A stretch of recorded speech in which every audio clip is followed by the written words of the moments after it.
Surat diamond બુર્સમાં આવેલી 300 ઓફિસો વેચવા પર 5 માસ પહેલા કોમર્શિયલ કોર્ટે મૂકેલા સ્ટેટના હુકમને હાઈકોર્ટે રદ કર્યો છે. ડાયમંડ બુર્સે સુરતની કોમર્શિયલ કોર્ટના હુકમને હાઈકોર્ટમાં પડકાર્યો હતો.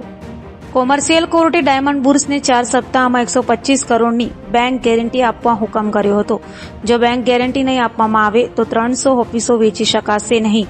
હાઈકોર્ટે સ્ટેટના હુકમને રદ કરતા એવી ટકોર કરી છે કે કોમર્શિયલ કોર્ટનો હુકમ આરોગ્ય છે. ડાયમંડ બુર્સે કરેલી અરજીમાં એવી રજૂઆત કરી હતી કે પીએસપી પ્રોજેક્ટને ચૂકવવાના નાણાં બાકી પૈકી 2086 કરોડની રકમ ચૂકવી દેવાઈ છે.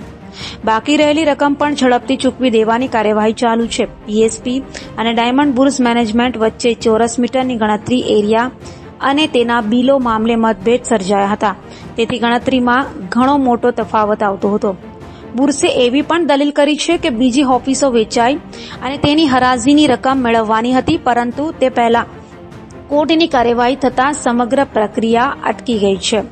કોટા સ્ટેટ હટાવી દેતા હરાજી મારફત નાણાં મેળવી શકાશે.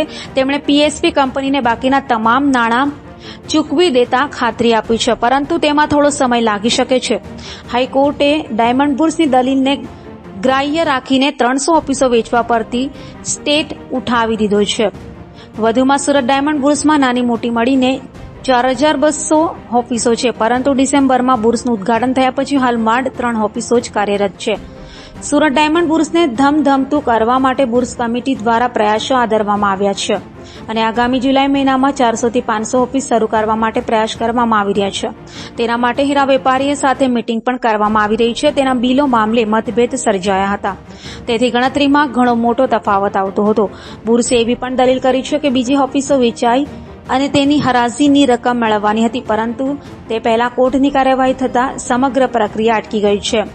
કોર્ટ આ સ્ટેટ હટાવી દેતા હરાજી મારફત નાણાં મેળવી શકાશે.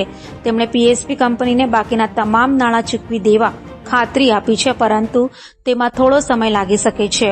હાઈકોર્ટે ડાયમંડ બુર્સની દલીલને ગ્રાહ્ય રાખીને 300 ઓફિસો વેચવા પરથી સ્ટેટ ઉઠાવી દીધો છે.